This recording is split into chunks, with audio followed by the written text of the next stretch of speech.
Ladies and gentlemen. Giggity. All right. Seems quiet. Too quiet. I'm Batman. Gotham is never safe without me. What time is it? It's 7 o'clock. Okay, like a good neighbor, State Farm is there. You can attach towers? Shut up. Impromptu performance this evening, which I must say was indeed a welcome distraction. Thank you, Mr. Holmes. You're very kind. This is gonna be funny.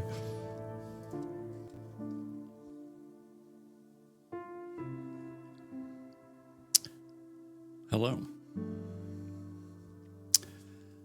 Good evening. How you doing? Welcome to Tuesday. It's just Monday's extra day to get back at you, I think. That's what Tuesday is. Perhaps. Or maybe it's just Tuesday. Either way. Good evening. Welcome in. Hello.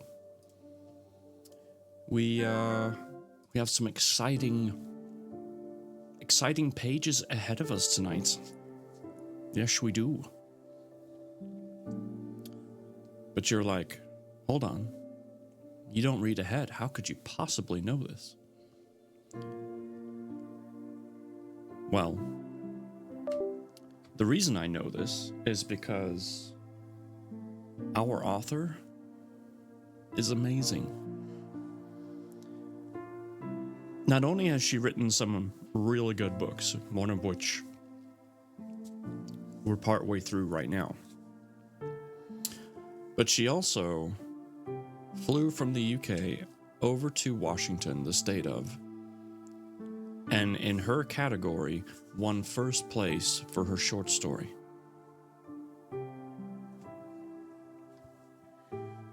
Amazing. Absolutely amazing.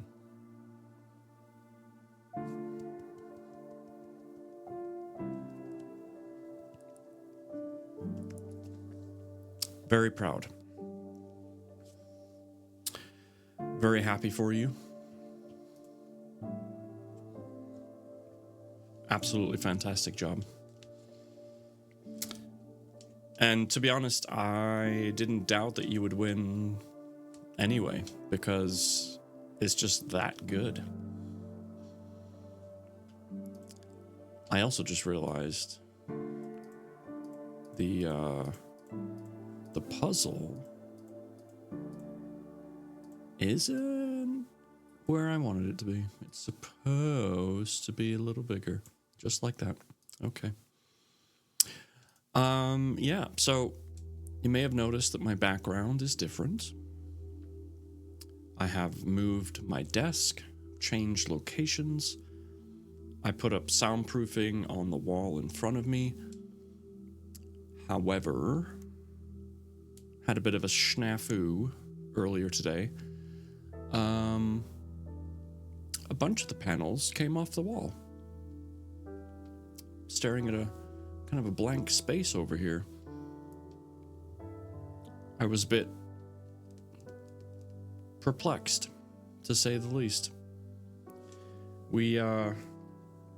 Thank God I wasn't actually sitting here, because when I came in and I looked at kind of where everything had landed, thank God nothing broke.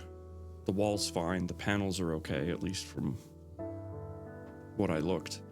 But one of them, at least, would have landed right on me. And so that would have really hurt. So I'm glad I wasn't sitting here at the time, but thankfully I've got some more adhesive coming, and I will be, shall we say, overdoing it to make sure that they stay. Because some of them, like the majority of them, are still up. So I don't know what happened. But this is what they look like. That is wood with a felt.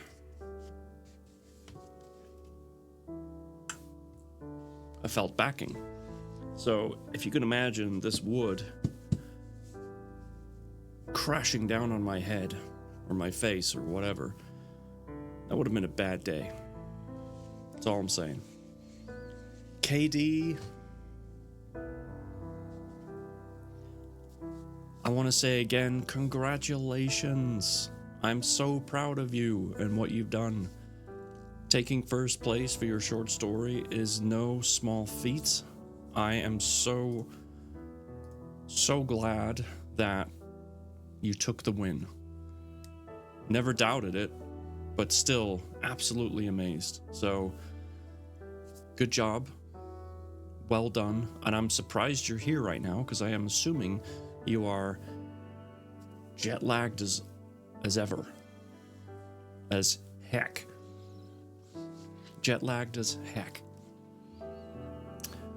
The fact that I have not only just read one of your books, but I'm reading another of your books of the winning author.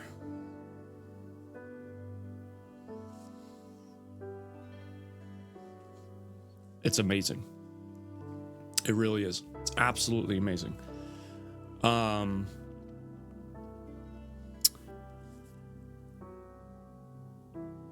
Before we start reading, we do have our marble race to do here, or start, I should say.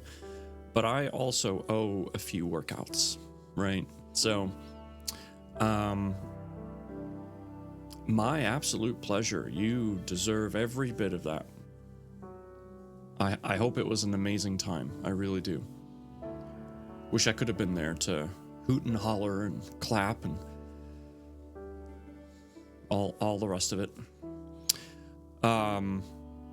Yeah, I've got squats, push-ups, hammer curls, regular curls. I owe a little bit of everything. So I'm gonna do some of those just to help get the numbers down.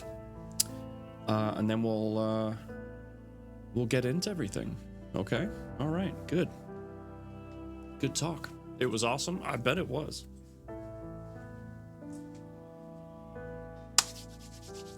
Question is, what do we start with first?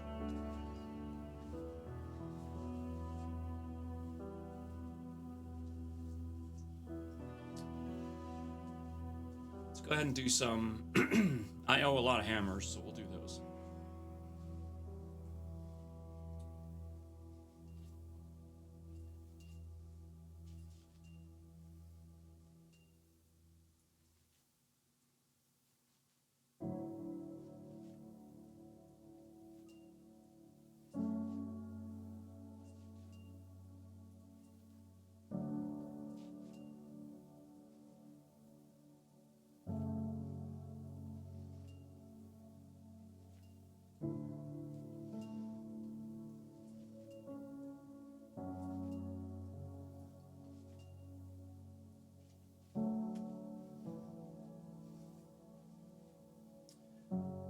And next highest is squats, so we'll do those two.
Whew. All right.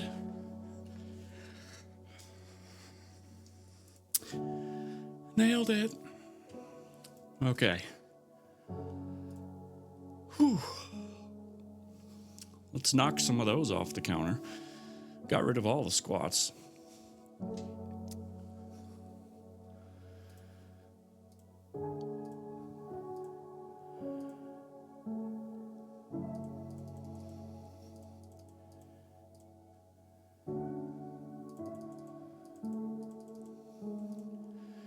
And we did 20 on the hammers.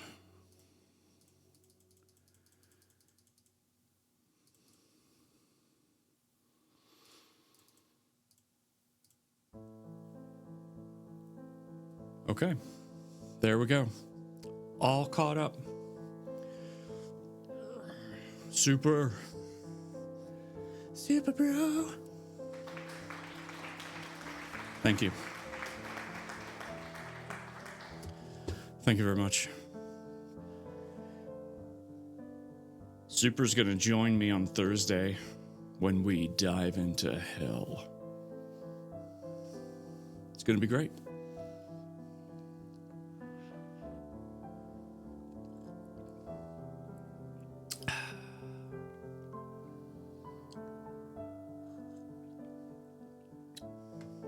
Delicious.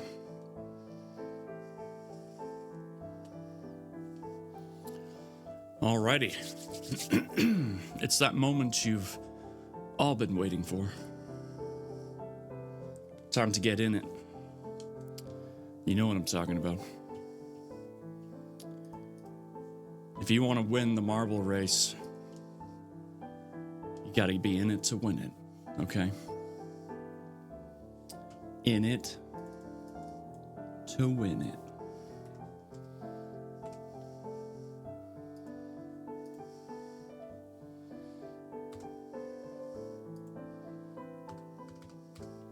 Hold up. Why is it not, What? I switched out my keyboard and it's gone all weird on me.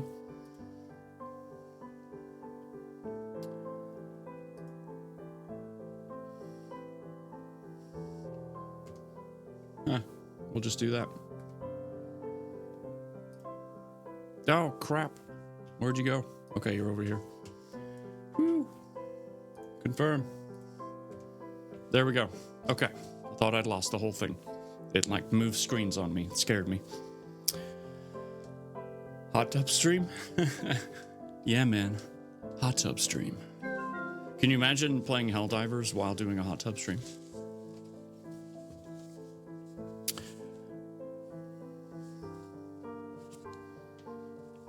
That would be something. You could. Only if we all do it. Not in the same hot tub. Get your own. All right. We're on chapter 12 tonight. Can't believe we're page 88 already. Almost 100 pages in. It's crazy.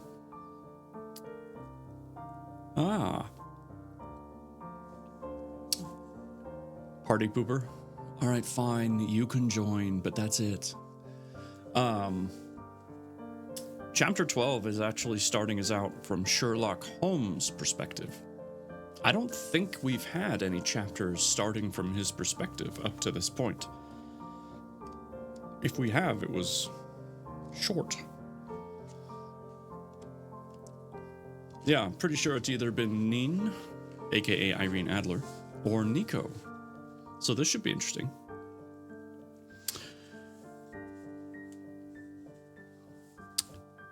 The title says G1 Cincinnati, the Beguiled.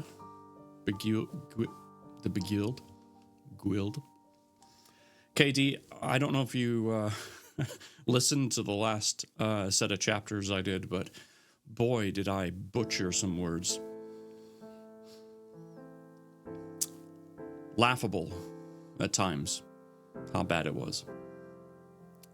Just gonna say that right now. I'm not ashamed. I know my limitations. All right, enough prattling around. It's almost 6:15, which means it's time to get into the book. Thank you for being here. I appreciate each and every one of you. Please sit back, relax, or lay down and relax. Whatever makes sense. And I will read you a story after I take one more sip.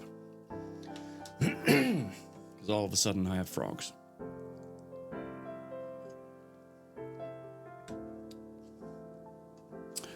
Yes, Katie, I knew you were,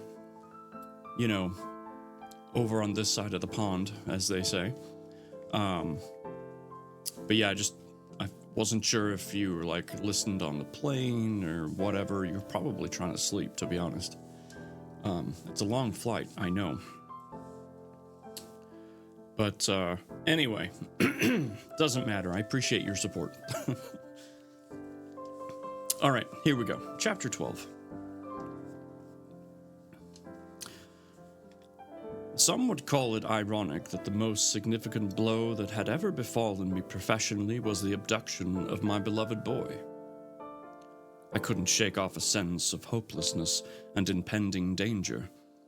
Of course, I couldn't reveal my feelings to Neen, who blamed herself for Nico's disappearance and for allowing Hildegard Aiken into our home.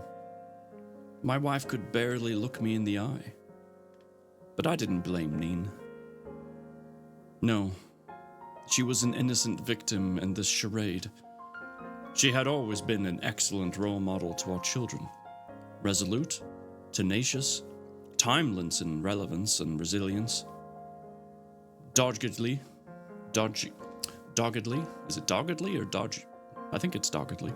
Anyway, doggedly determined, incredibly kind, and compassionate towards others. Life was seldom fair, and we rarely get what we want or think we deserve. I did things early in life that I wasn't proud of. But then there were other things I found later in life. Things like my affection for Neen and our precious children. I was never particularly adept at expressing my feelings regarding matters of the heart and the softer passions. Still, I cared for my family with a deep, abiding intensity, so it was elementary that I loved them in the way I've come to understand love. My son's abduction was a poignant reminder that no life was without regret, and sooner or later, everything turned into work. I called Romano for an update on the investigation and to inform him about the contents of the ransom note and why those burial sites were significant and of the utmost importance. He assured me he had his best men on the job, and they would check on the churches and burial sites and report back urgently. I considered carrying out the task myself, but realized it would be far too time-consuming, and I wanted to return to that house and speak to the rental agent. I couldn't put my finger on it, but something was not quite right about that property.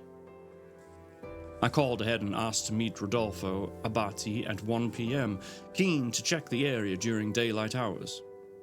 He seemed hesitant at first, but finally agreed to my request after I explained the urgency of the matter.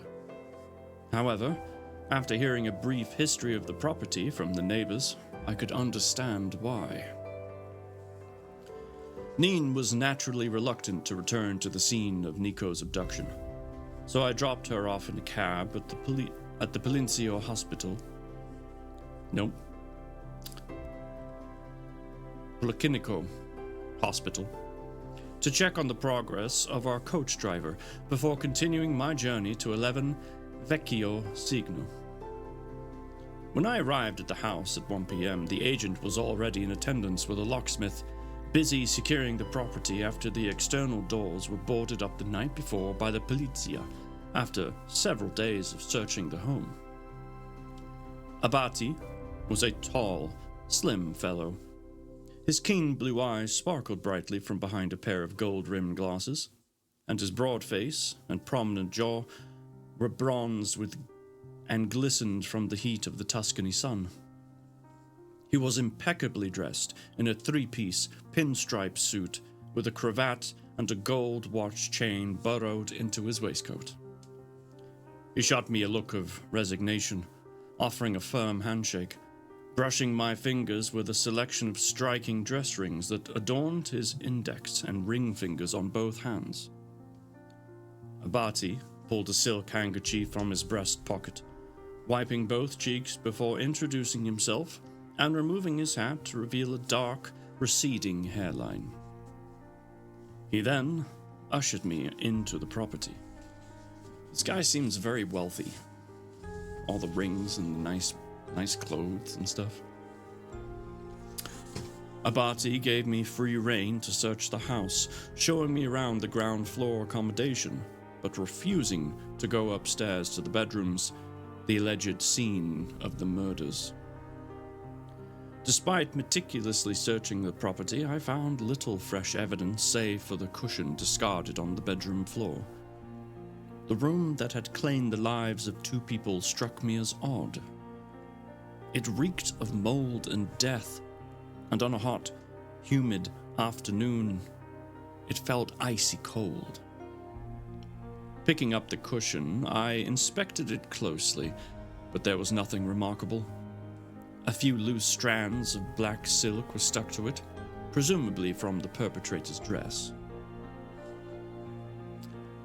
Stepmama's mama coming out first in the first race. The question is, though, can she keep it up? I don't know. There's only one way to find out.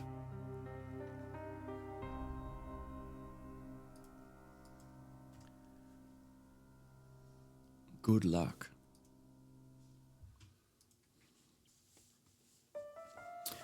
Next, I searched the gardens and large outhouse, but apart from garden tools, a stapler and chain, and a couple of broken chairs, the place was empty save for a cupboard filled with tins of ham, corned beef, and peaches.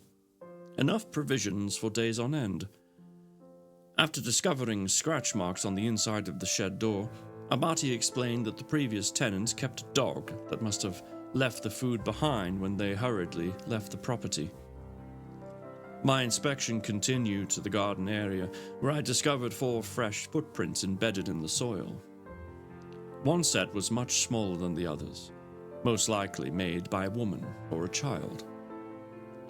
Finally, I turned my attention to Abati, who appeared on edge and eager to leave. I understand the house has been empty for quite some time? Yes, Signor Sapori. Ever since the murders, we have struggled to find tenants. People say 11 Vecchio Signo is cursed. Can you tell me about the history of the place? Who owns the deed to this property? Why, it was left to the brother of the deceased Leonardo Bandiero. He moved to Ireland shortly after the funeral. He became frustrated when we failed to find a suitable tenant and recently sold the property at a knockdown price to an Irish holding company in Nast. Do you know the name of this holding company? Oh, yes, indeed. It's Shire and Allen. We deal with the company secretary, a fellow called Denis Rafferty. He recently instructed us to withdraw the property from the rental market, as the company intends to undertake some renovations and sell 11 Vecchio Signo by public auction. Yes. Oops, I missed the start of the race. Oh, how about that? It's just me. I guess I'm gonna win.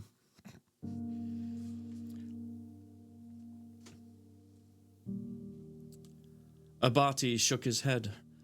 But despite my company providing estimates to the new vendors, nothing has been done since my last visit. I won't come here if I can help it. He shivered. They never caught the murderer. Some say it was Rosetta's lover, Dominizia Santora, who was determined to exact his revenge after Rosetta Bandiero threw him over and decided to stay with her husband. When Luis confronted his wife about the affair, Rosetta confessed and blamed her lover, claiming Dominzia seduced her. What was Santora's occupation? The agent sighed deeply before continuing his narrative.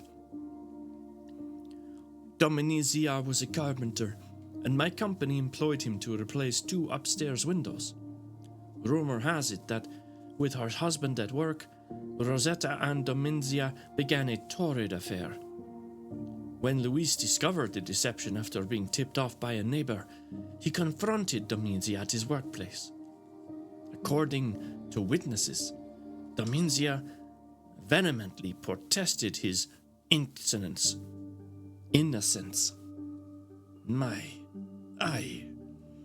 Resulting in a scuffle and a fistfight. Luis retreated with wounded pride, a bloody nose, and a cut lip. That's the last anyone saw of Rosetta and her husband. 3 days later, their bodies were found by Rosetta's father in the bedroom. How did they die? Luis died from a blow to the head, while Rosetta was strangled. And Santora? I asked. Why, he simply disappeared. The Policia discovered Dominzia's affair with Rosetta and his altercation with Luis, and despite issuing a warrant for his arrest, the Policia never found Dominzia. Abati sighed. It never ceased to amaze me the extremes people will go to for love, Signor Sapori. Indeed, love is not for the faint of heart. It will twist you up like the vines that it grows from. I don't know what I'm saying. Exclamation point play. Oh, you didn't waste any time that time. I nodded in agreement, flashing Abati a wiry smile as he continued his narrative. People who knew Dominzia were shocked and appalled by his behavior. He always struck them as a decent man who would do anything for his neighbors. The murder was entirely out of character, although the Policia took a different view. They saw cold-blooded, calculated homicide, as they called it. Although now a cold case, Dominzia is still the prime suspect. Did you know the couple well? How did you evaluate them as tenants? They were nice enough. I didn't know Luis well, but I remember Rosetta from school. A year below me, she was a willful girl, headstrong, beautiful, and bright as a button. Half the boys were infatuated with her. We lost touch when I left for college. Then, when I returned and started work at the agency, I was delighted to hear that she'd settled down and married, and she and her husband became our tenants. Was there ever a romantic interlude between the two of you? Abati shook his head. Good God, nothing like that. You appear to be a man of the world, Signor Sapori. I never married and have no plans to do so. Let's just say Rosetta, as lovely as she was, simply wasn't my type. Abati smiled at me knowingly. I raised an eyebrow, observing his well-turned-out appearance, the immaculate fingernails, neatly trimmed waxed mustache, and the way he strutted his hips as he walked were all telltale signs of the love that dare not speak its name, as so famously quoted by Lord Alfred Douglas in the first and only publication of the Chameleon magazine in 1894. So, Rosetta Bandiera was a friend. I probed, staring at Abati intently. That's right, Signor Sapori. Although admittedly she was more of an acquaintance, I was fond of her, so I was concerned when Rosetta told me she and Louise had problems. She explained that Louise had lost many customers at his barber shop since a rival establishment opened across the road, undercutting Louis' prices. In impoverished times, clients departed in droves, leaving the couple in a near constant state of financial worry. More often than not, they found themselves short of funds when I called each Friday to collect the rent. One day, things came to a head when Rosetta was forced to apologize yet again for the lateness of the rent. She broke down in tears and confided she had taken a lover and intended to leave Louise to start a new life. Did Signora Bendiore reveal the identity of her newfound love? Abati shook his head. No, Signor Stapori. She didn't need to.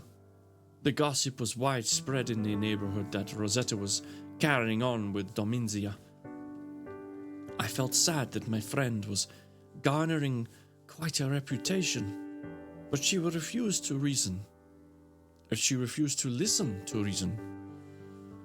Despite my protestations that her husband was a good man whose only crime was to get a new follower. I'm just kidding. Data Dev, thank you for the follow. Hello. Welcome in. We are just in the middle of a chapter. Please, get comfortable.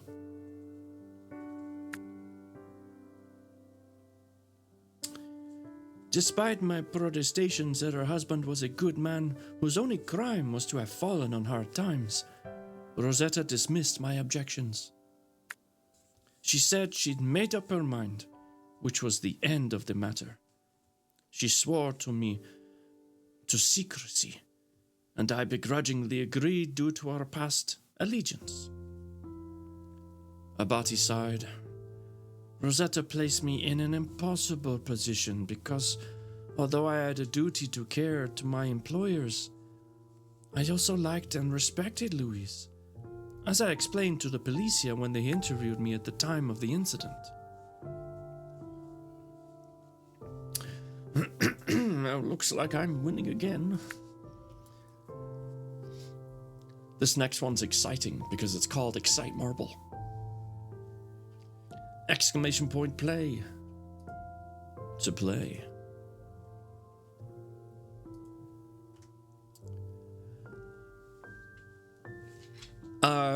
Exclamation point revenge will get you what I think you're looking for.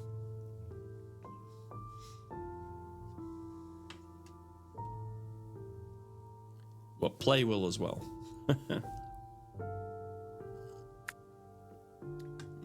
That's some good tea.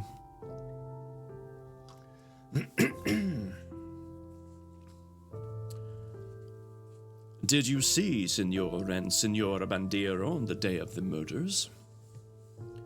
Abati shook his head. I had an appointment with Luis and Rosetta to discuss the arrears and conduct an inspection of the property. The new landlords were losing patience with the tenants' rent arrears and instructed our company to serve an eviction notice. But when I arrived at the property, there was no answer. I knocked for a while before posting the notice through the letterbox. I couldn't wait any longer as I had a pressing appointment across town. These noises reported to the Polizia and heard by the neighbors and tenants. What do you make of them? Who knows? Abati shrugged. People described it as a chilling, bone-deep howl, a chain rattling, then an eerie silence, followed by an animal-like footsteps. Some describe it as the night beast. Others swear it's a poltergeist or the haunted spirits of Rosetta and Luis, walking within 11 Vecchio Signal's walls at night, attempting to escape. We have more to fear from the living than the dead, I said, scoffing. Thank you, Signor Abati. I've taken up enough of your time. You have been of material assistance with my inquiries. Abati flashed a melancholy smile. I hope you find what you are looking for, Signor Sapori. Upon returning to the villa, I found Neen anxiously waiting in the drawing room, alerting me that a telegram had just arrived from Mycroft. I opened it, reading my brother's narrative, which said Charlotte was safely ensconced in Sophia's Moon's parents' secluded villa in Rhodes. My brother said all was well, assuring us he arranged for an additional security man to put a watch on the door. Reading those words, we cried out, "Thank God!" in unison, both giddy with relief that at least our beloved daughter Charlotte was safe. How did you get on at the hospital? I inquired, not required. Neen offered me a weak smile, her face flushed with emotion. Sherlock, Mattia has regained consciousness, although understandably he's confused by his ordeal. I wasn't allowed to see him, but he told the Guardia that he told the Guardia and the consultant that he was attacked from behind. The doctors confirmed he'd been hit with a single blow to the back of the head with a blunt instrument. Mattia said he didn't see the person who attacked him, but the last thing he remembers was hearing a whistle before being rendered unconscious. And that, friends, concludes chapter 12. Yes, chapter 12 indeed. You know, this fan is wonderful and all, but it's making my nose stuffy. Christine, hello.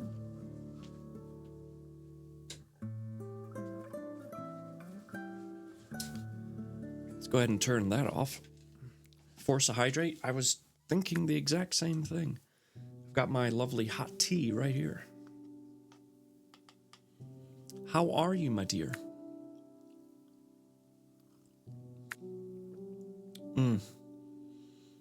That's some good stuff.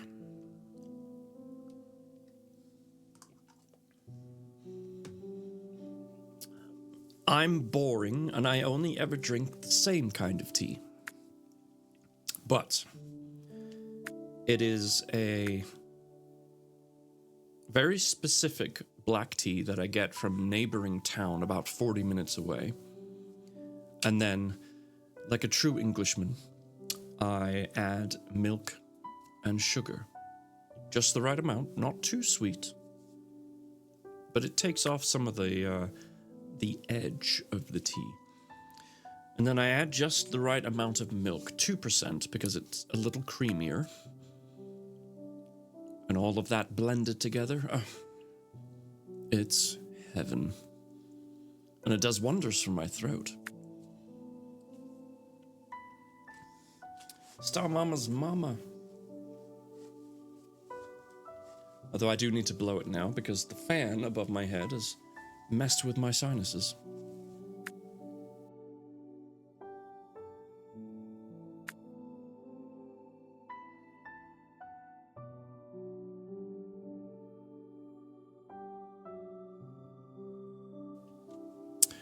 That sounds lovely and soothing to drink. Understandable. Yes,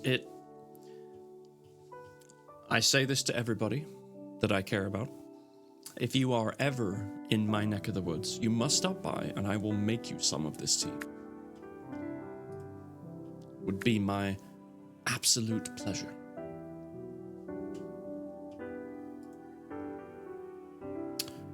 So, that was a good chapter. Exclamation point play to see if you can win the race. 60 seconds on the clock. We'll be there in an hour. Do it, Dry. I'll be here. I will be here.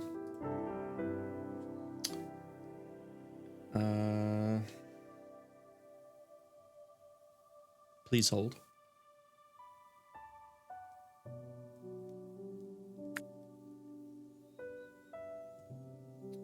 Just need to send a quick message.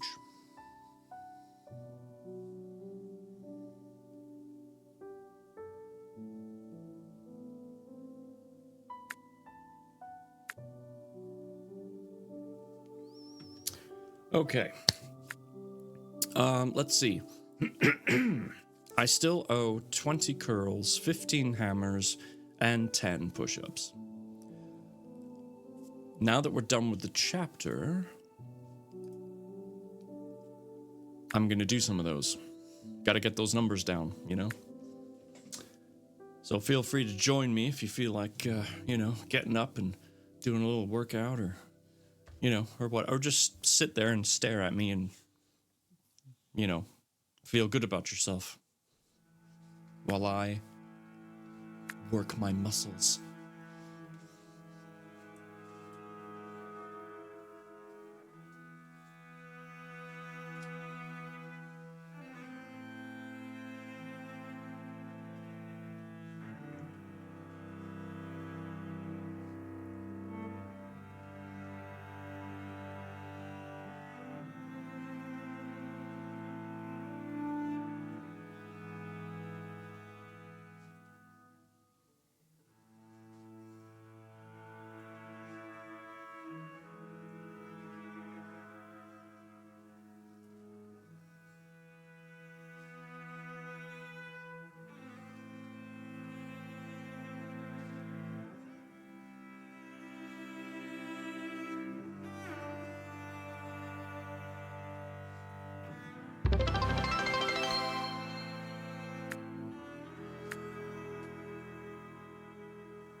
Christine, thank you for the 25 bits. If you're trying to throw me off my game, it didn't work. But I applaud the effort. Curls. Taking them off the board.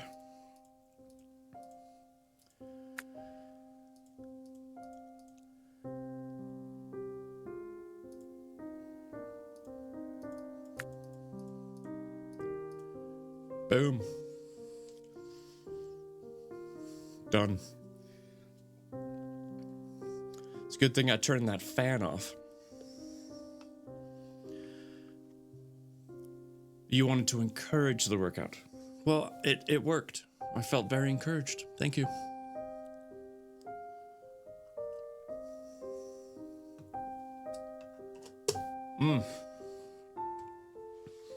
I also recommend getting a cup warmer that you can put on your desk and plug in.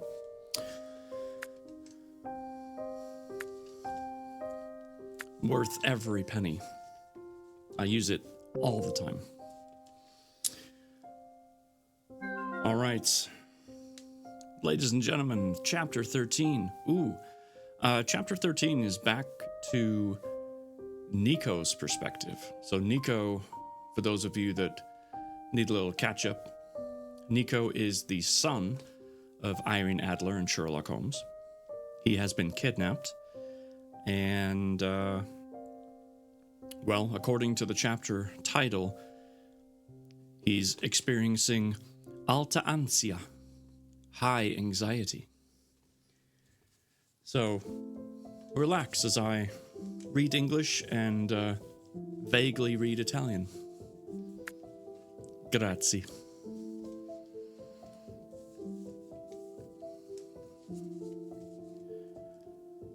The man came back alone the following morning with breakfast, consisting of a slice of panettone and an apple, which he placed beside me on the bedside locker. Oh, and Christine won the first race. We better, her first race. She won her first race, not the first race. That was race number 5. Christine, if you need to mess with his workout routine, gift a sub and add to the fun. Really dry. 60 seconds on the clock. Will Christine continue her winning streak? I don't know.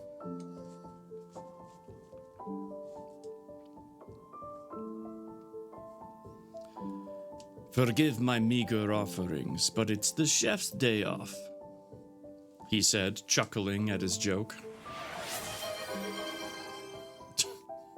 Dry. Dry, thank you for gifting a sub, and to Alan and Bill the Duck, as Alan is also a reader on Twitch. Thank you so much. So yes, now I'm going to spin the wheel to add to the workouts. And we're going to see if Dry's going to win a gift card. Ooh, Dry, you also get to pick. Wow, it's just your day. You get to pick what the workout is going to be. Push-ups. Excellent choice. Oh, man, you were so close. You were 6 wedges away. I think that might be the closest anyone's gotten. Dang, man. You almost won the gift card.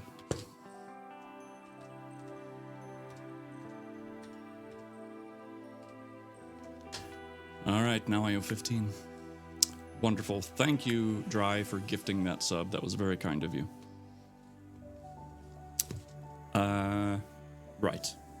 Nico, reading as a child. I would have gifted it back. Well, I'm just saying. It's a good thing to win. Plus, if no one wins it this month, it gets added to next month. So, there's that too. My eyes followed him around the room, taking in every detail. He was of average build, and I guessed in his mid to late 40s, although it was hard to tell. His lengthy grey hair fell lankly over his collar and shoulders, which were bowed and stooped, making him appear older than his years. The top 2 buttons of his white shirt were unfastened, showing a gold chain and crucifix. He tucked his shirt into a pair of black trousers, half an inch too short, held up by a pair of red braces. Sitting on a chair beside the bed, the man stared at me intently. His dazzling green eyes sparkled with a dry shimmer as he spoke softly in a thick Italian accent. Don't worry, Giovanni. This business will all be over soon.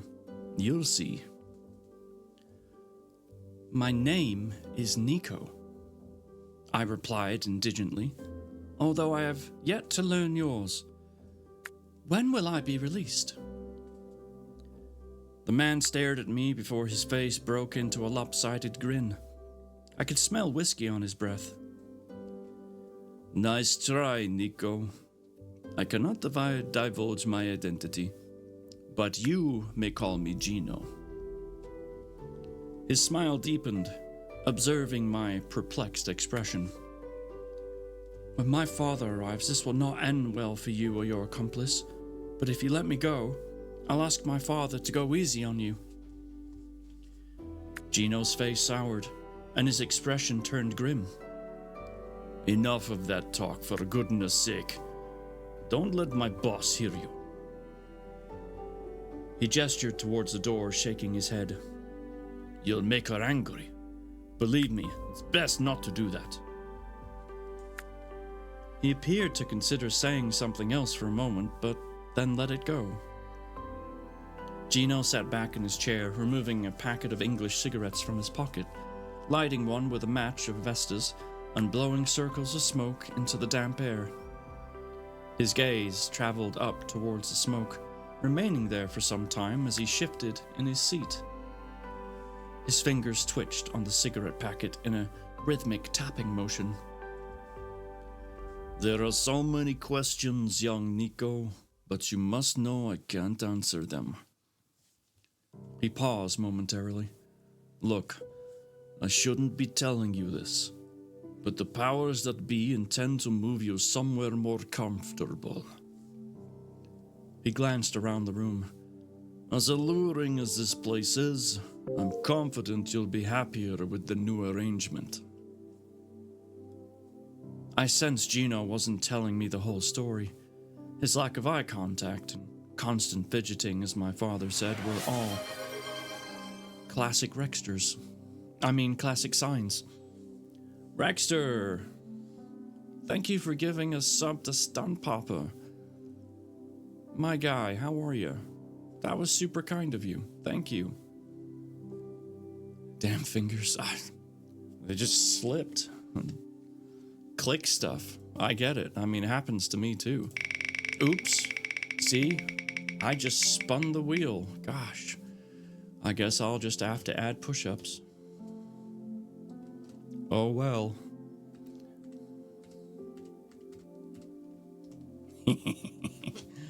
Thank you, Rexter. That was very kind of you. And you'll get the spin of the wheel to see if you win. It's a gift card. Dry landed 6 wedges away. Unfortunately, you're a couple more than 6, but it was a valiant effort. And I appreciate it. I will not give subs anymore. Okay.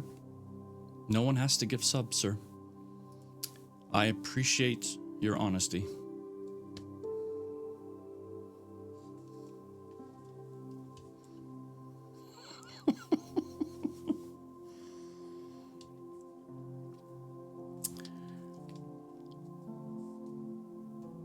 When will you move me?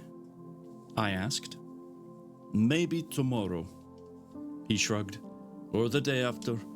Best not to mention our little tete-a-tete, eh? You are missing the point. I will move you right now.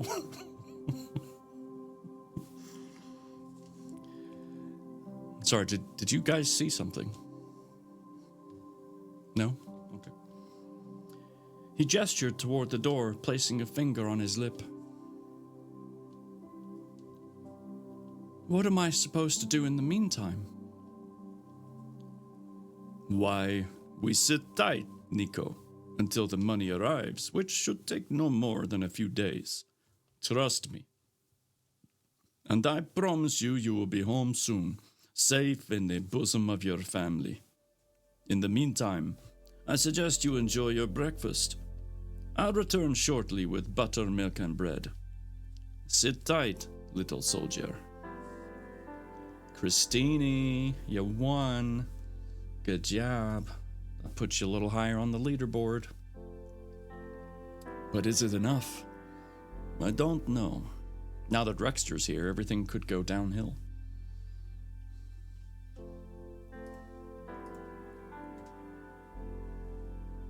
"60 seconds on the clock. Surprised by my hunger, I ravenously devoured my breakfast and read another 2 chapters from the book. Then I lay on the bed on top of the blanket, drifting into a nap, until an altercation in the passageway outside raised me from my slumber. The man named Gino and the unnamed woman had words. Her sharp voice rang out from the corridor, talking despairingly. I'm just here to relax. Me too, actually. I am also here to relax, so you are in good company. And so am I.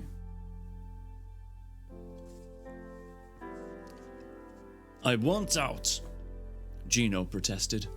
This is above and beyond my regular duties and far more onerous a task than I have ever been asked to do. I have children, for goodness sake, and I wouldn't house a dog in this godforsaken place.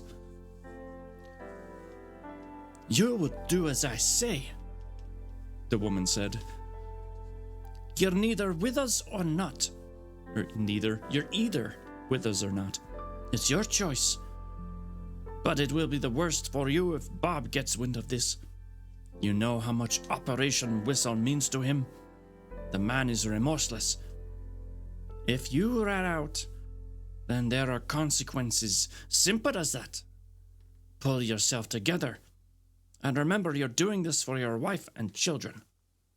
Never forget that Luca Sapori brought all this on himself.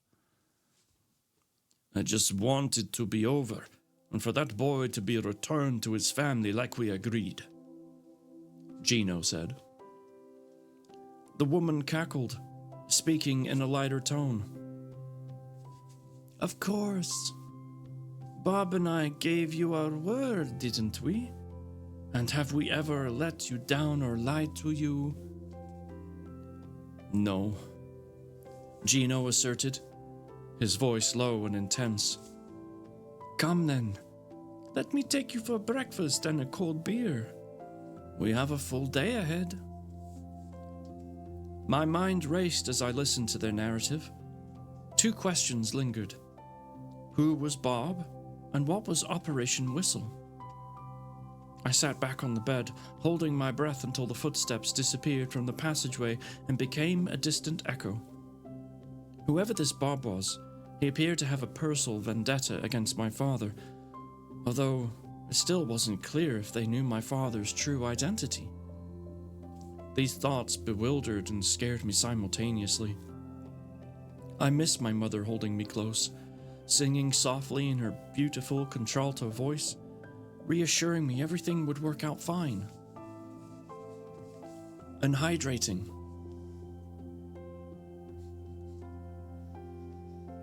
Thank you for the hydrate, the lady writes.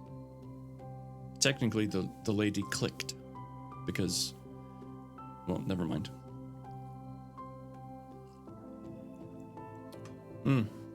It's good stuff. That is good stuff. I tell you what. I prayed that my father would recognize the clues in my letter and come soon to rescue me. God help Gino, Bob, and that woman when he did.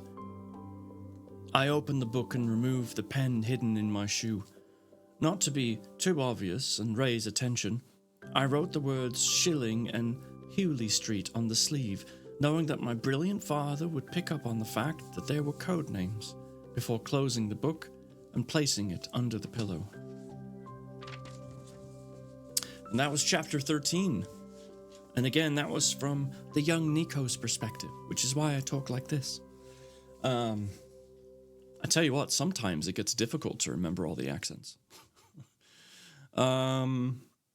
Okay, we have 3 minutes until ads are going to go. So since we're between chapters, I'm going to run them now. 2 minutes of ads. That way we get about an hour to ourselves. And then we'll crack on with the next chapter. So bear with us. You may not even get ads if you're lucky, because Twitch is weird like that. Oh. You see, I had a feeling Rexter might win.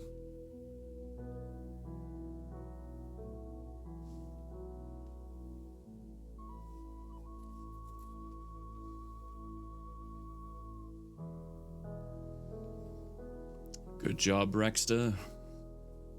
Fubar, hello and wishing you an amazing stream. Thank you for the lurk, Fubar. How are you? Although you just lurked, so don't answer that. Ooh, my arm. I do want to take this opportunity, though, to do some shout-outs. Yes, I do. We've got Rexter, we've got After Hours Broalition. My ball is fast. You have fast balls, do you? I get it. Flufero. Hello. Welcome in.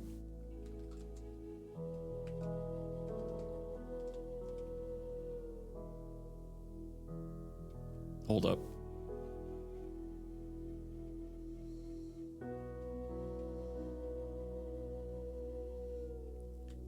Pretty sure my ball is deflated. Wow.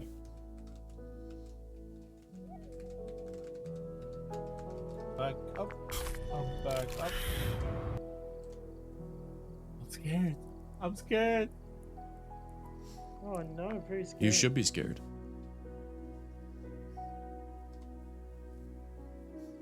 You should be. Oops, I forgot to join and push buttons and stuff. All right, 60 seconds on the clock. How are you doing? I'm doing good, thank you. We're just finishing up a quick ad break. And and laughing at Super. Yeah, we're just in between chapters, just hanging out, having a calm little stream. We've got a puzzle going. We've got a marble race going, the Grand Prix. So yeah, just hanging out. Are you a streamer yourself? Floof? Can I call you Floof? One of my best games, A Dead of Night. Why did it say that you're gonna love what they're getting up to? No game. I've never seen it do that for you before. Interesting.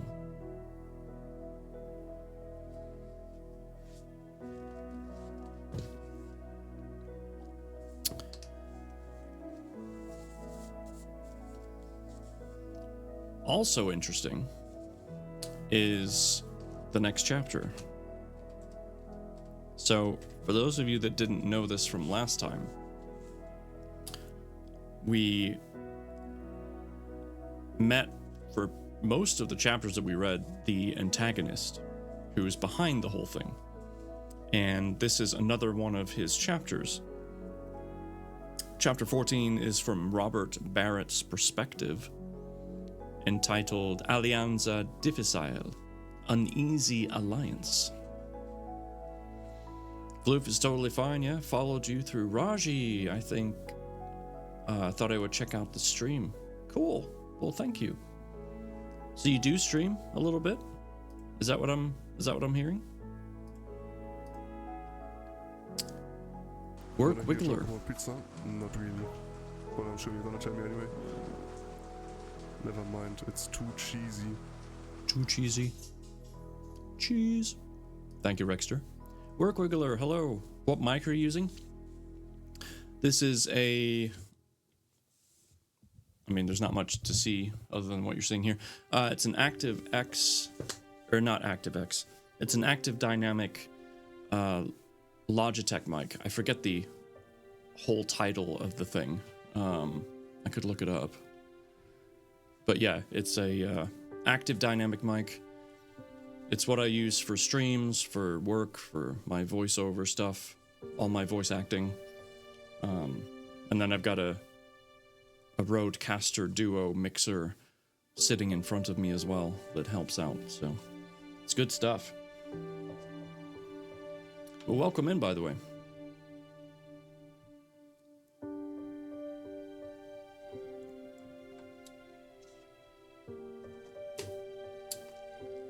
You are more than welcome, Floof. And I'm glad you came in. Thanks for checking it out.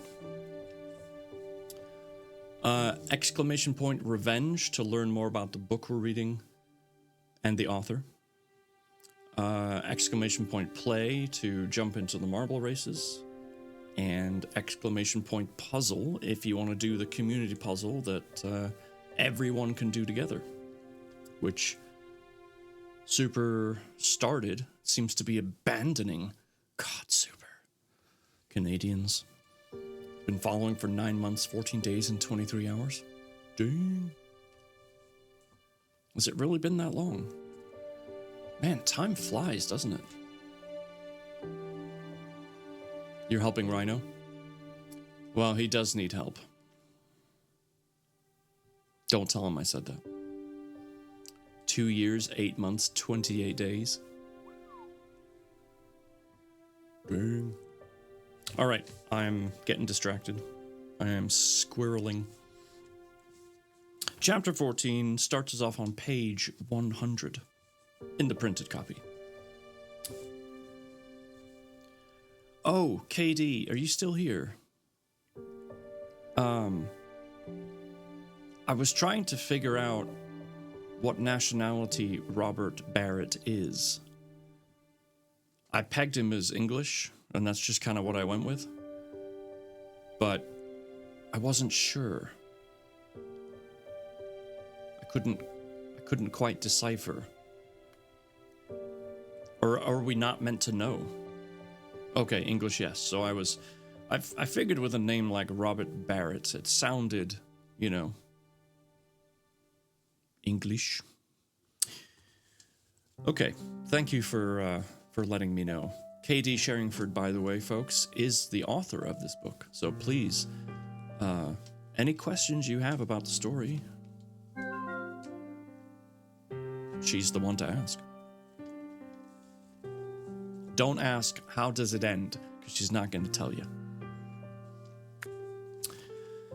Okay, here we go, page 100. A knock at the door disturbed me from my thoughts. The Hellboy, really? Wow. The bellboy ushered Connie into the room before swiftly leaving with a tip. Connie looked at me with disdain, her eyebrows raised, lips. Damn it, I was typing, how does it end? Well, you can still ask, but she's not going to tell you. AKA Jack Stapleton, the antagonist from The Hound of Bakerville. Well, I could say how it ends, but then I would have to kill you.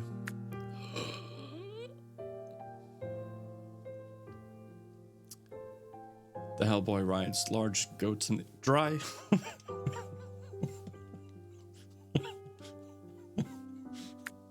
It's not funny.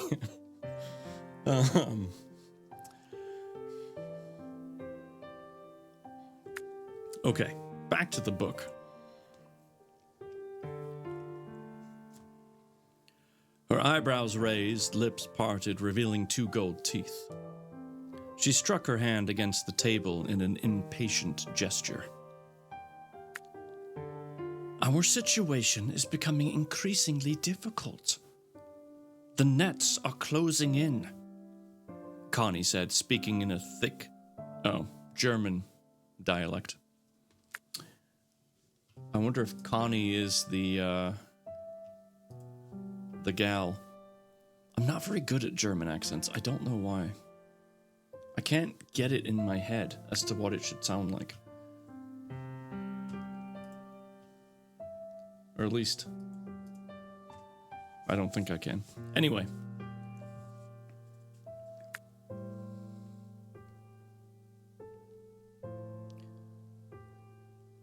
My contact informed me Romano and the English detective are on the case. I love Connie, one of my favorite characters. Ah, okay. I'm assuming Connie is the woman who has no name, according to Nico. But we shall see.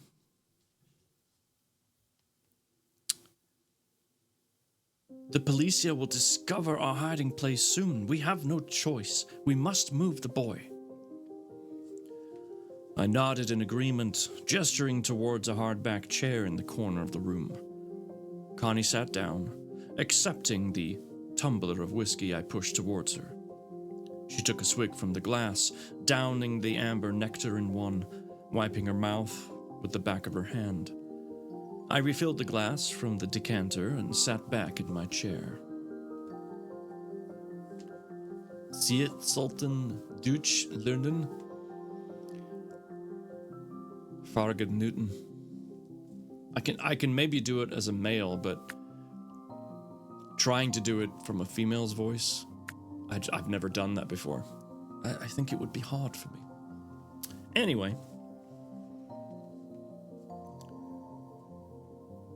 You never told me the whole story about Sherlock Holmes and why this mission is so important to you, Connie said, taking another sip from her glass and staring intently into my eyes. Intensely. I said you should learn. I know what you said. I mean, I figured out what you were saying by the learning part. I never did learn German growing up. I just suck at other languages in general, honestly. It's just not my thing. Linguistics is not my area.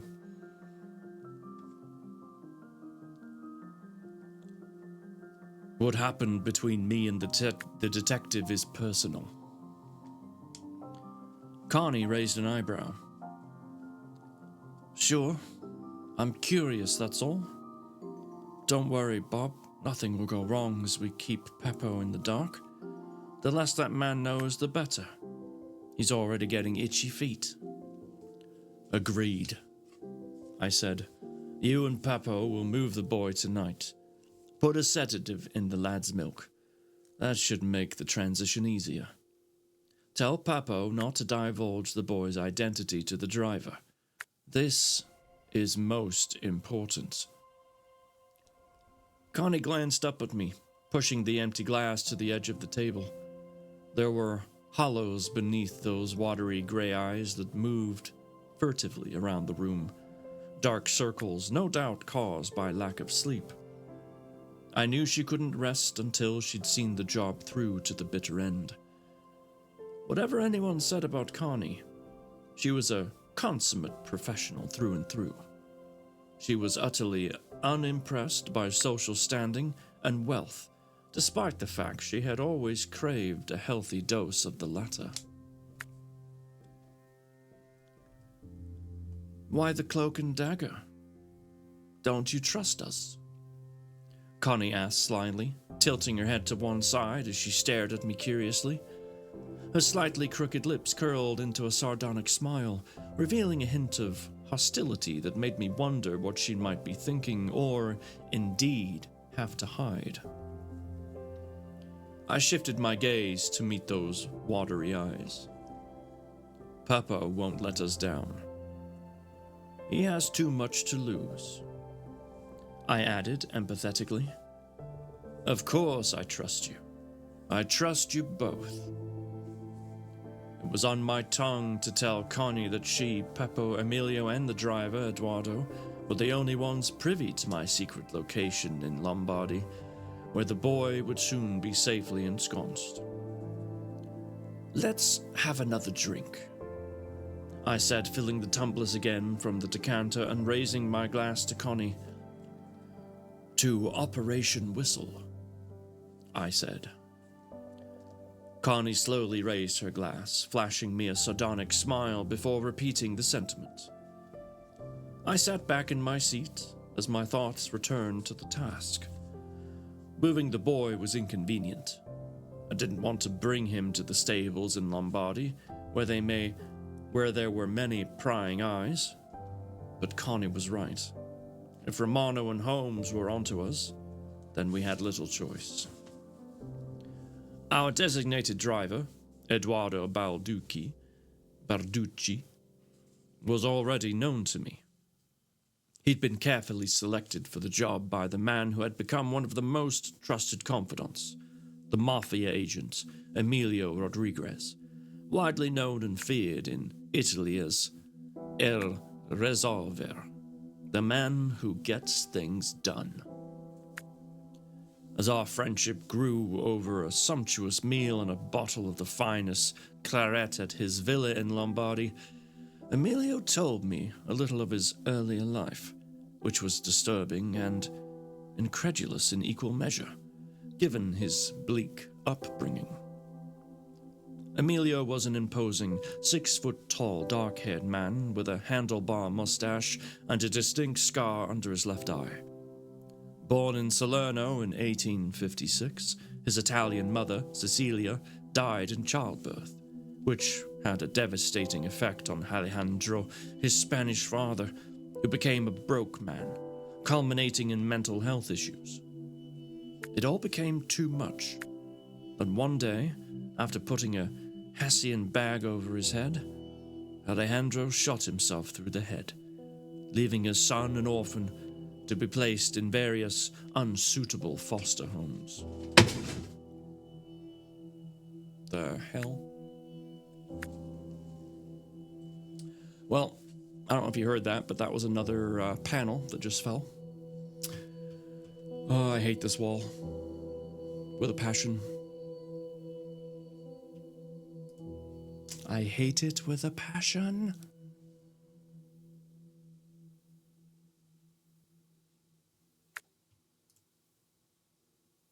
"60 seconds on the clock.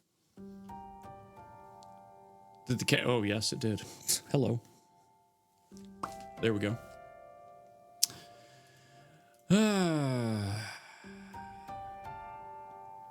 Yeah, these panels. So that's number 7 on the floor. What a beach. Yep. Definitely gonna have to deal with that after stream. Anywho, the show must go on. Yeah, it's been an interesting dilemma, that's for sure. And I fear that some more may follow suit, but so far they're intact. So we'll see.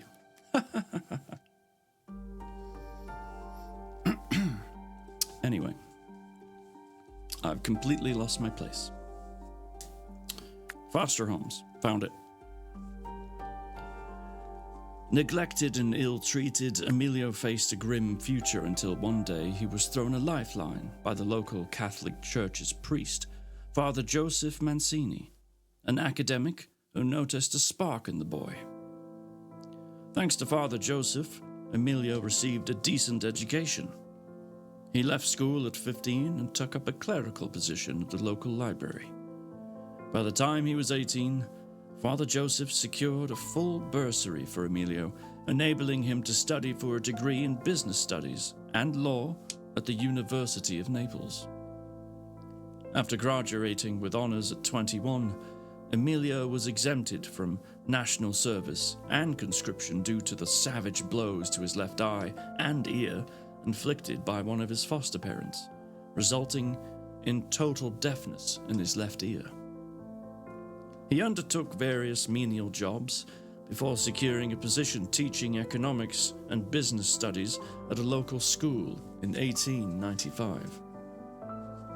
2 years his junior, Emilio met the love of his life, Verna Lamaro, the daughter of Ugo Lamaro, a local mafia leader based in the Campania region of Italy. The couple married the following year. Emilio became Ugo's business manager, and under his father-in-law's guidance, he progressed well within the organization. After a while, Emilio decided to branch out, and, with Ugo's approval, formed an independent operation, using the many contacts he'd made during his time with the mafia. In the spring of 1904, disaster struck when Verna and their daughter Matilda were ruthlessly gunned down by a rival gang on their way home from a wedding in Bomio. Emilio had crossed the gang on several occasions. He told me the day he lost his wife and child was the darkest day of his life. Seeking vengeance a week later, he executed Franco Mizia, the notorious gang leader responsible for the killings, at the Folklore Ristorante in Bergamo, Lombardy. The policia confirmed Mizia was killed instantly by a hail of high-impact bullets fired from a Hotchkiss machine gun. Emilio ensured he had a cast-iron alibi, of course, but the execution caused unrest and disharmony amongst the rival gangs. Emilio, fearful for his life, headed north, setting up his operations and the private detective agency he used as a front to cover up his shady dealings, enhancing his dubious reputation as the man who gets things done.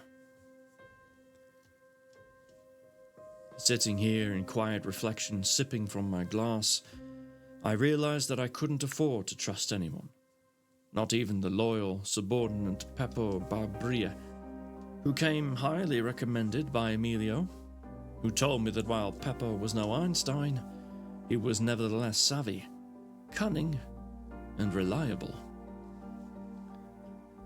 And there comes Floof, taking their first win.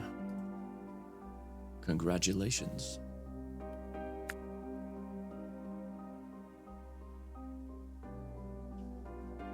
I'm constantly looking at the wall right now, just to be like, is anything else gonna fall?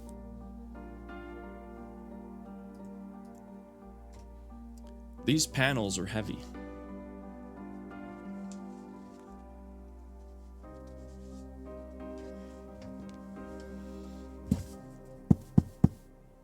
That's wood.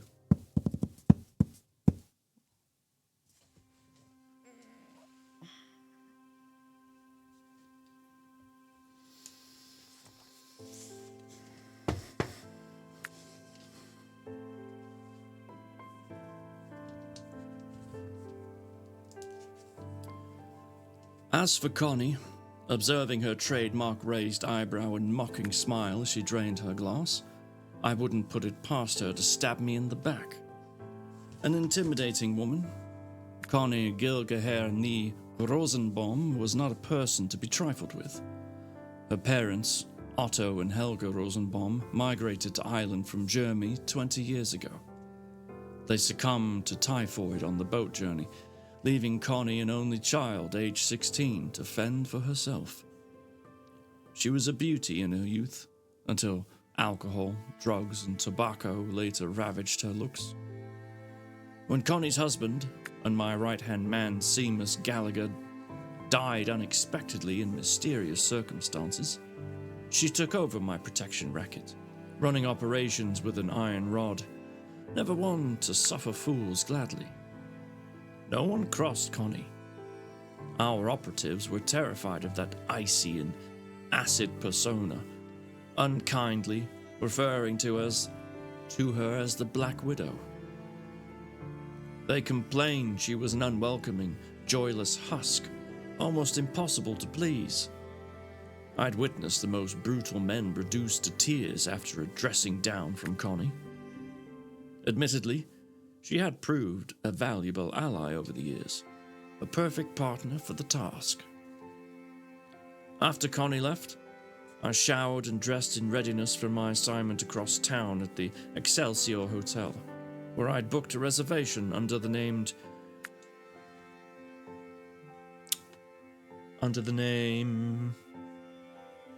Guipe Bianchi.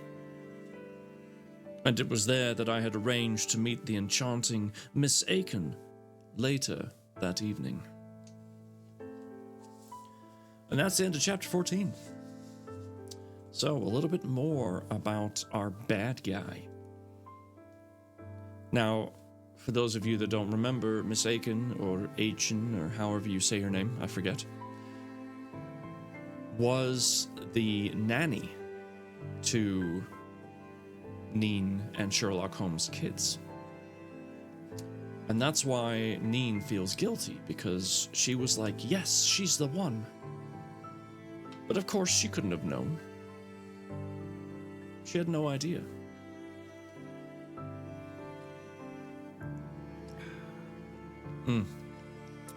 I may be mad at the wall right now, but that tea is delicious.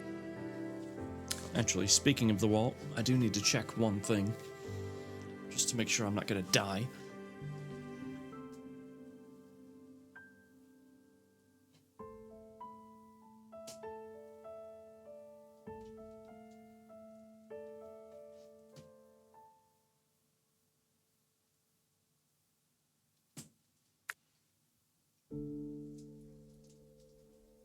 I think I'll be okay.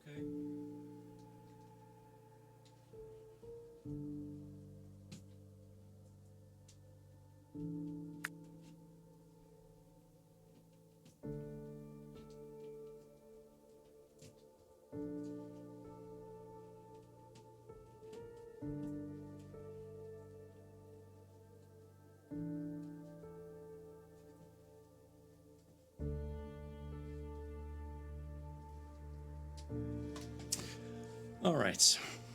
So yes, it's all crumpled up now, but this stuff is what's called insanity tape, and it's really good. It's actually those panels, or the panel that I showed you, is in my living room over an entire wall. It's like a feature wall. And that was the first one I did. And as long as you use enough of it, it works super well. Like this tape, you can use it outside. You can use it on all kinds of different materials. And they worked perfectly for these panels in the living room. I also put them up. I put some up of a different color, a lighter color, in the laundry room, because it's right next to my bedroom and it can get pretty loud, and that stuff really helps condense the noise. But for some reason, in my office, where all this expensive stuff is,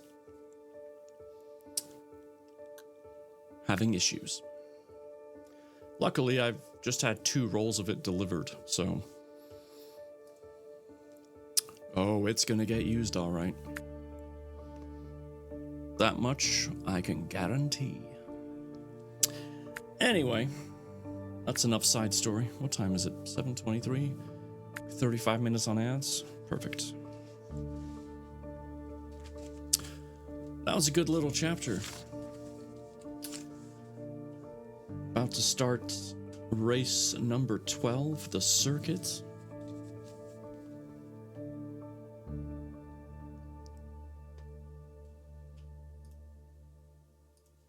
$60 seconds on the clock. Good luck to all you racers out there. It's going to be a tight one. I'm not really sure who's going to win.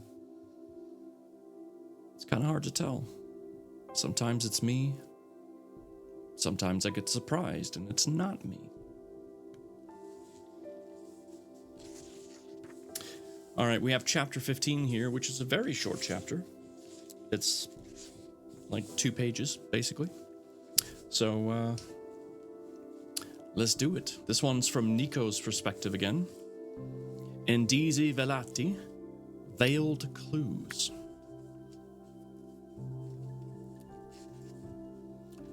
I woke to the rattle of clogs along the corridor, and the woman came in with a cup of buttermilk, placing it beside me on the locker.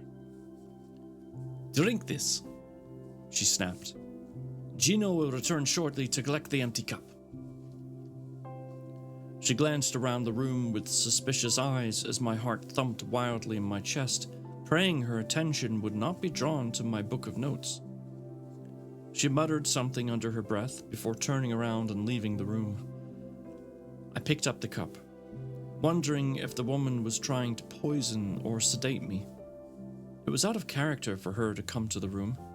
She typically left all the daily menial tasks to Gino.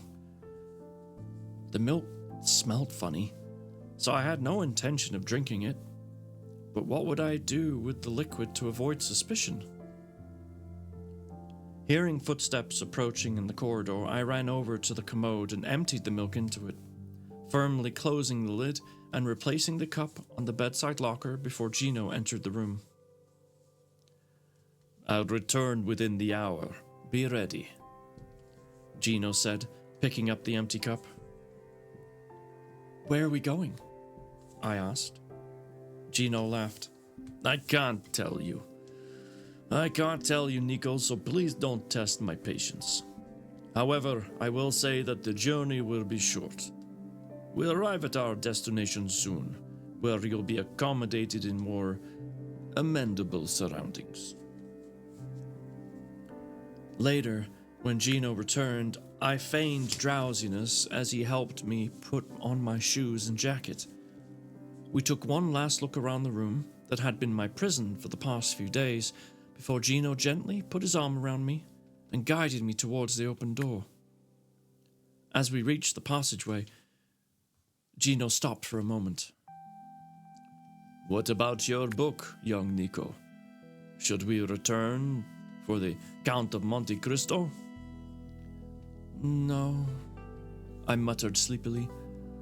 "I already finished the story, thank you." Gino nodded. Appearing satisfied with my answer, he guided me up the treacherous steps, once again passing the fresco of St. Monaco in the passageway until we were finally out into the fresh Tuscan air and the full moon's glare. I heard muffled conversations as Gino carried me to a waiting carriage, placing a blanket on my knees and slamming the door shut before sitting beside me. I pretended to sleep as Gino and the driver, a male voice, spoke to each other in Italian. "Is the boy all right?" the voice asked. "Yes, he's fine. Giovanni is sleeping soundly like a bambino." Gino laughed. "How soon before we reach our port of call, my friend?" 20 minutes or so," the voice said. "Good," Gino replied. "I'm glad to get out of this place. It has an ominous atmosphere, and I, for one, will be glad to see the back of St. Monica Church." The voice laughed.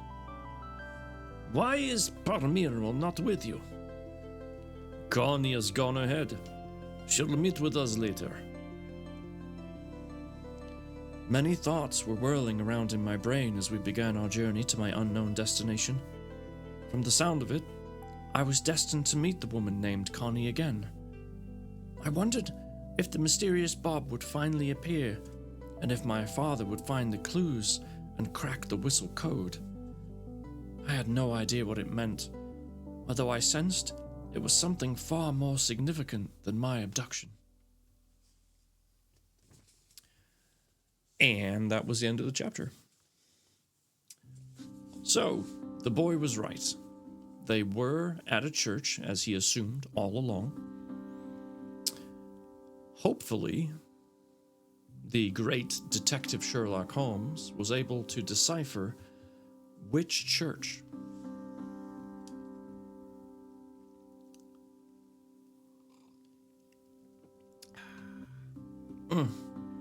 That's good stuff.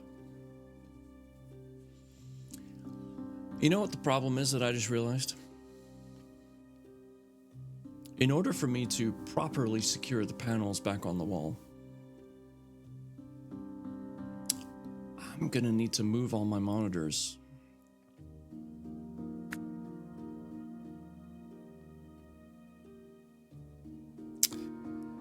Fuck. I'm not excited at all. In fact, I'm rather annoyed. Anyway, chapter 16, 1, 2, 3 and a bit pages. Oh, yay is right. Yay.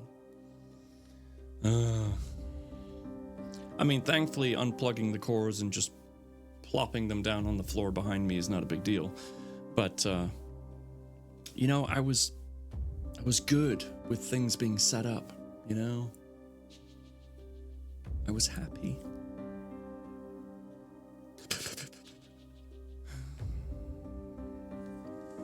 See if I can show you what I'm looking at now. Take a picture and then show the picture.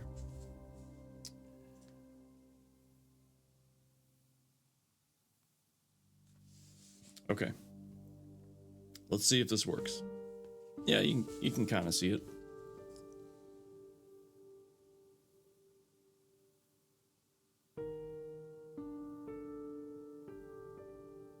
Womp. So there you go. That's the mess. Ah, Stepmama's mama winning again. Good job, good job. The Glade is the next race.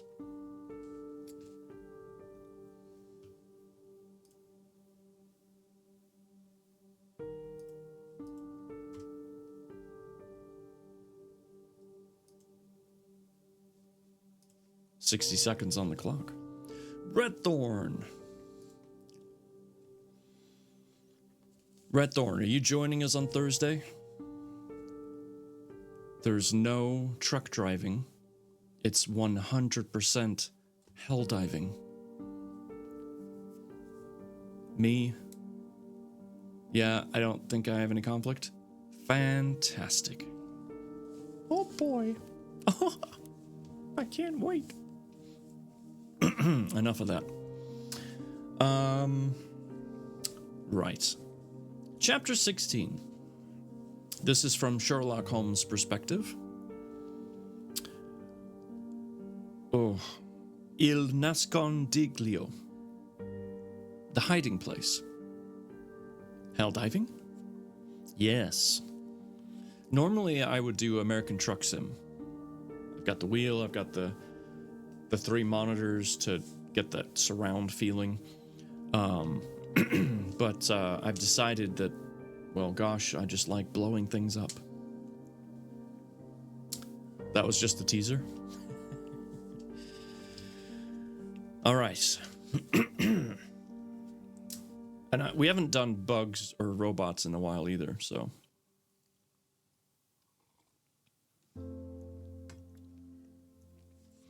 And we sure are good at blowing things up, even if it's each other. So yes, that'll be Thursday, starting at around 5 Central-ish, an hour earlier than when we started tonight. Friends count as things. They're not supposed to. It's right there in the manual. Page 107, Sherlock Holmes' perspective. Neen and I were about to venture out when the telephone rang. I answered it to discover Romano on the line. The inspector explained his men found 3 burial sites for Torrido Canio in separate churchyards throughout the city. The first, Torrido, was discovered interned at Basilica di Sant'Ambrogio, the patron saint of Milan. At the same time, the other 2 were buried at Basilica di San Lorenzo and Basilica di Santa Monica, an abandoned church 5 miles north from the city center. Fire doesn't care about... Yeah, no, it doesn't. After Romano gave directions and further details, I immediately discounted the first 2 sites.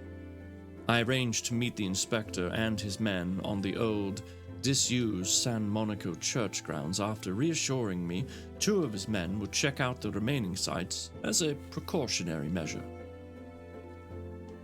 What is it? Have they found Nico? Neen asked, staring at me anxiously. No, but we think we know where our son may be held hostage. I must go now to meet Romano. Then I'm coming with you. Neen said, staring at me defiantly. I nodded resignedly, realizing there was little point in refusing my wife's request. It was an argument that I was never going to win. This guy really is smart. Neen remained silent for much of the journey, reflecting what we would find at the end of our trip. I was immensely relieved by my wife's calm reaction. She offered me a half-hearted smile as I patted her hand reassuringly. It'll be all right, I said. Trust me. We'll see this through together. The carriage proceeded at a steady trot until we were out of the busy city onto the quiet country roads. In happier times, we marveled at the unexpected wonder of the scenic city and its historical sites. But sadly, not today. All I could think of was the task ahead in finding our son. I whipped up the horses until they broke into an extended trot and finally a gallop. The coach lurched from side to side as I navigated it and horses through the narrow Tuscany country lanes, finally reaching our destination 30 minutes later. When we arrived, Romano and the 3 Guardi stood patiently waiting. Their meticulously varnished carriage was tethered outside the church, the horses sweating copiously, their coats gleaming in the glare of the Tuscan sun.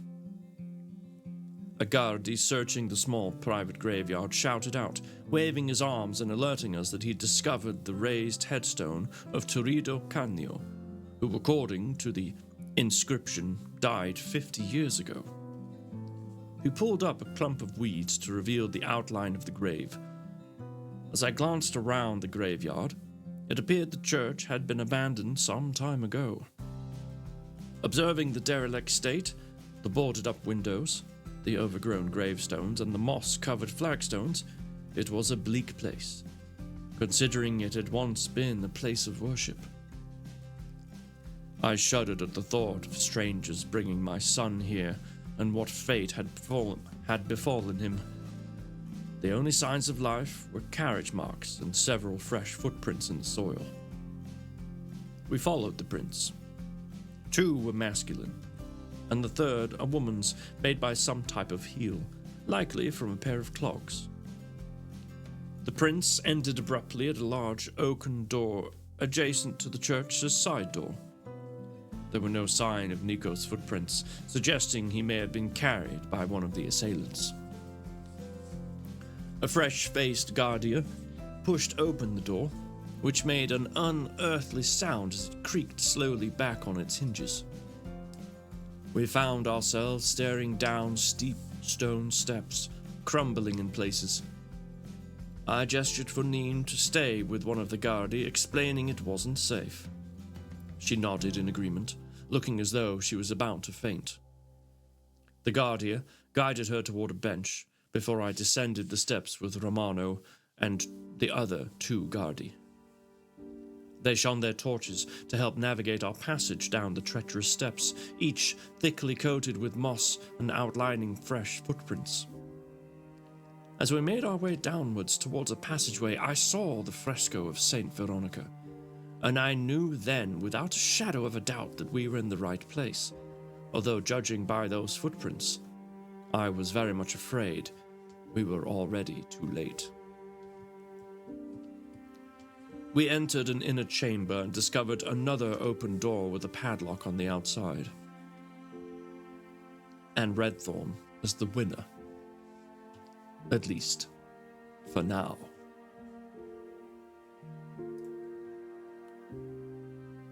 But is it too little too late?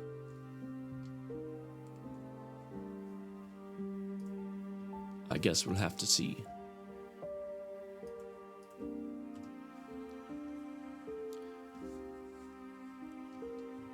Whoever had been here had gone quickly. I took a breath as we entered the chamber. My eyes flashed around the room, taking in the windowless, damp space where Nico's abductors had kept him against his will. In the corner of the room was a single bed and blanket. On the bedside locker, next to a plate of half-eaten black bread and cheese, lay a copy of The Count of Monte Cristo, presumably the book Nico told us about in his letter. I opened the book with some trepidation. On the inside sleeve, written in my son's unmistakable handwriting and dramatically underlined, were the words Schilling and Hewley Street. I turned my attention to Romano. This is an inside job, Inspector. The perpetrators were tipped off after someone raised the alarm. Romano nodded in agreement, and his expression changed quickly in response to my narrative, instantly becoming somber. My worst fears have been founded. There's something I need to discuss with you. Today, events have crystallized something weighing on my mind. He hesitated for a moment, glancing around the room, a grave expression on his face. But not here, where walls have ears. I implore you to return to the station with me. I have something to tell you of the utmost importance. And of course, that's the end of the chapter, because you wouldn't say what it is of the utmost importance and then end the chapter. That's not how this works.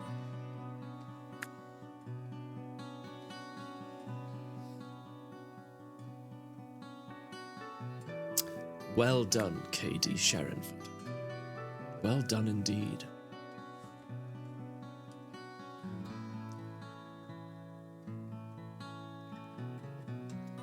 Oh, the plot is thickening.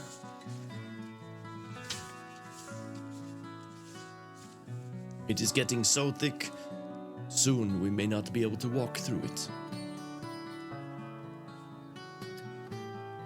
Okay.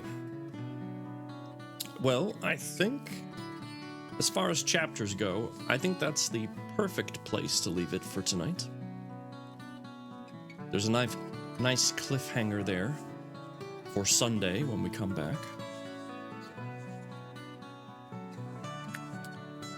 That chapter is going to be from the perspective of Salvatore Romano, the inspector.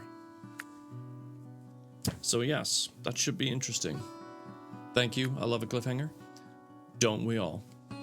I mean, it's a love-hate relationship with a cliffhanger. because, like, it brings about the intensity, but at the same time, we all want to know what happens. Sunday is so far away. I know. They're there, Dry. They're there. Sunday does seem far, but I don't think it's as far as one might assume.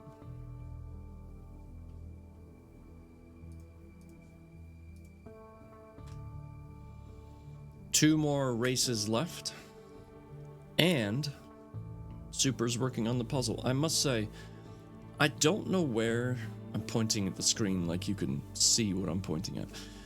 I don't know where this is exactly,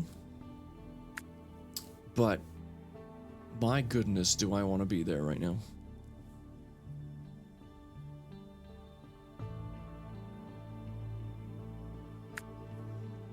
Like, it just looks like the place that you can forget everything and just be at peace.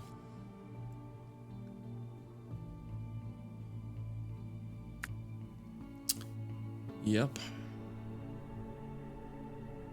I'd do it. Sniff, sniff, eyes tearing up. You poor thing.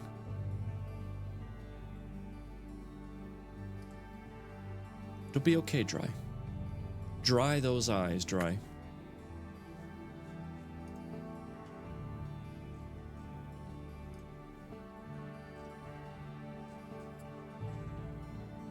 Does anyone have any plans for the rest of the week? Anything spectacular happening? Or maybe not like crazy at all, just, living life. Work? Yes, me too. Definitely have some of that going on. For surezies. Yep. Gotta love work. Larkin Poe concert coming up on Friday. Oh.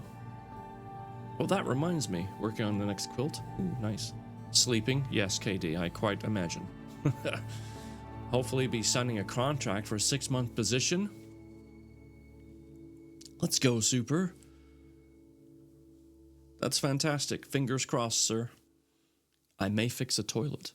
Oh, good. Always helpful to have a working toilet. On Friday, wife and I are going to our... I think it's held at the local library, but there's like a fundraising thing.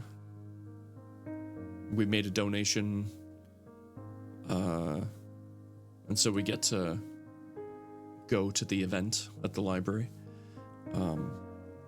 So that should be pretty cool. I'm gonna dress up, but not at the same time. If you guys remember, I have that t-shirt that says, "You scared, bro?" with a picture of an open book. So I'm gonna wear that, but I'm gonna wear like really nice pants and a jacket. So it works. It all. Library? Is that a home for lost books? Yes, it's like a orphanage for books. Yes. Indeed.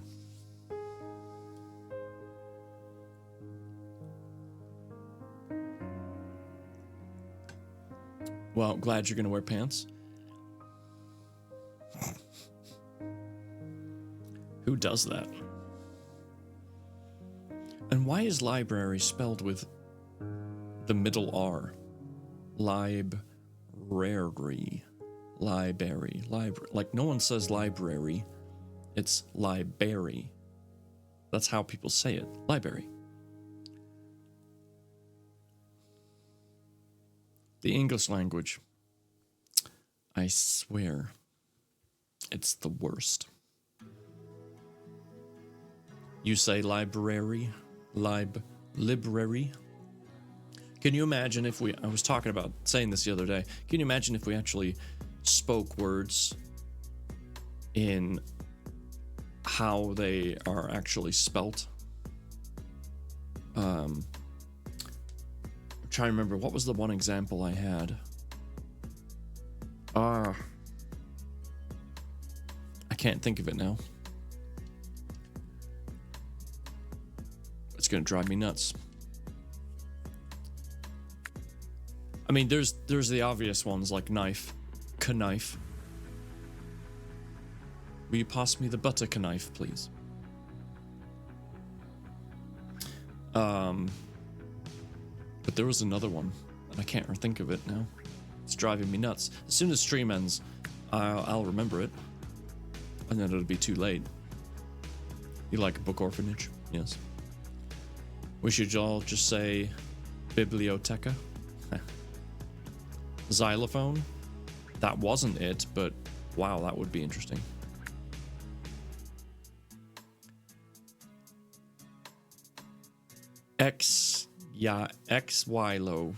XYLophone. I don't even know how I would say. I don't know how to say that the other way. Oh man.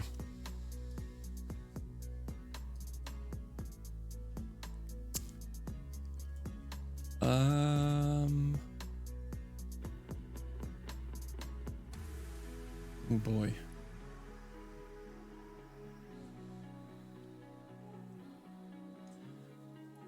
Ooh, Rexter. Okay, folks. This is it. How did pH equal F? Exactly. 60 seconds on the clock. This is the last race. This is for all the marbles, as they say. And there's a person I'd like to raid. They've been on for like a little over 3 hours. I'm not sure how much longer they're going to be on, but hopefully we can still catch them before they leave. Because they are also reading right now. And I would like to visit them and say hi.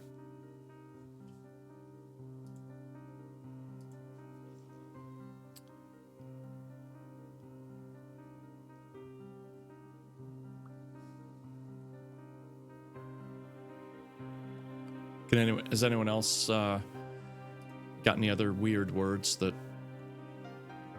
shouldn't sound how they do based on how they're spelled? Bumfuzzle? This is a simple term that refers to being a potato. Or refers to being confused. Wow. Bumfuzzle. English is so weird. You can say that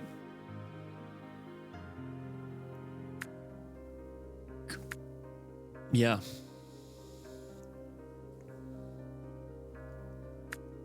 GH is pronounced like P, as in hey, what? Did you copy paste this?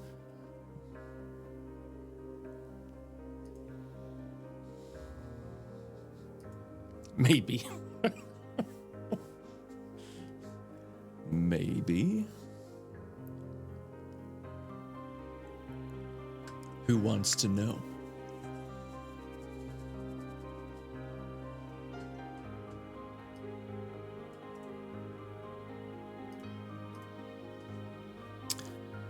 Taradiddle. This word references someone or something that is filled with pretentious nonsense or something that is a lie. Interesting. Oh, I also learned recently that a nurdle is like a tiny little blob of toothpaste.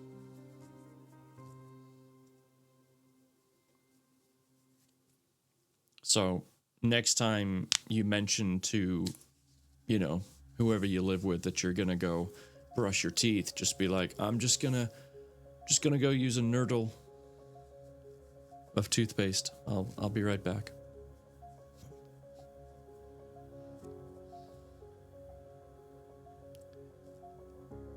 Without looking, tell me what an aglet is. So the boys leave Nurdles in the sink? Yes, they do. Aglets. I don't know, it's probably like a fork or something. Something weird. What is it? The plastic on the laces? Oh. Oh, Christine coming in. Look at that. Really? Interesting. First of all, why does that have a name? And second, why is it Aglet?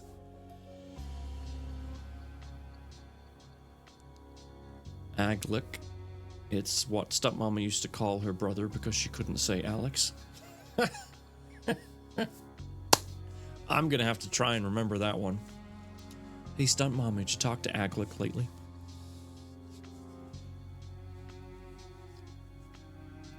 Oh gosh, that's great. That's fantastic. I might have to type that right now, just so I don't forget.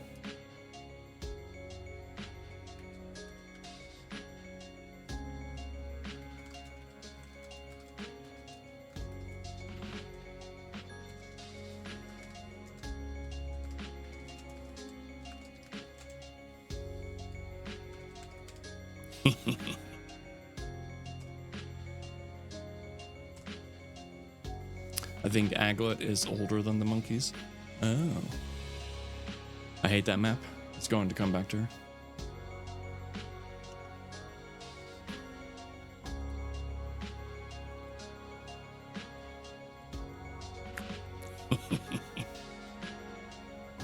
You're gonna get a mom. That's okay. You're not doing your job if you don't get a mom or a dad.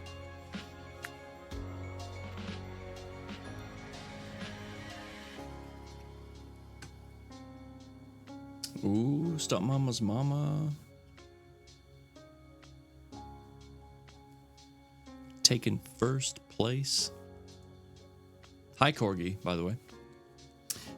All right. Ah, crap. See, the person I wanted to raided out. Gosh darn it. Oh, well. What are you gonna do? All right. I have a feeling I know who has taken first place in this race, but let's find out who took third place. Rexter. I stopped to get a Happy Meal on the way home. Did it make you happy? Because that's a marketing scheme. Rexter, well done, taking third place. Honorable, you're on the podium. I took second. I think we all know who took first. Uh-huh. Uh-huh. The mother of mothers herself. Stepmama's mama. Well done. You can now say you did it. Yeah, because I got the Minecraft bee I wanted. Oh, good job.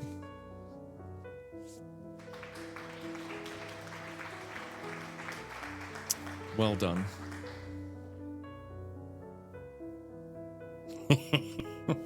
Purple is definitely missing something. That's funny. All right. Well, thank you so much for tonight. I've had a wonderful time. And I can't wait to come back on Thursday to shoot some stuff and blow things up. Consistent playing, I guess, and thank you. You are welcome. Who knows, on Sunday, maybe you'll win again. It's hard to say. It's hard to say. We will do more marbles on Sunday. But yes, our other friend, the real B12, is live right now. Shockingly. So please copy that raid message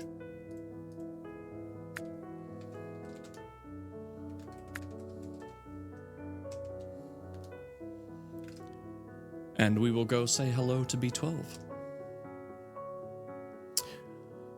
So as I said, we'll be back on Thursday, an hour earlier than when I started today, so 5 o'clock Central, or, 3 hours ago.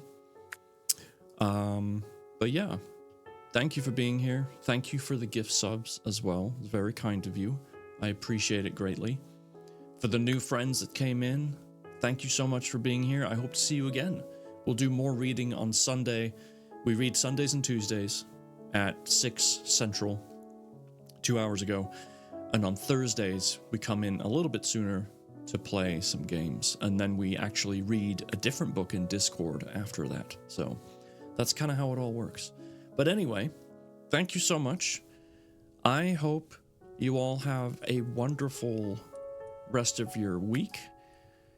If I don't see you on Thursday, I look forward to seeing you on Sunday. But until then, take care of yourselves, take care of each other, and have a great night.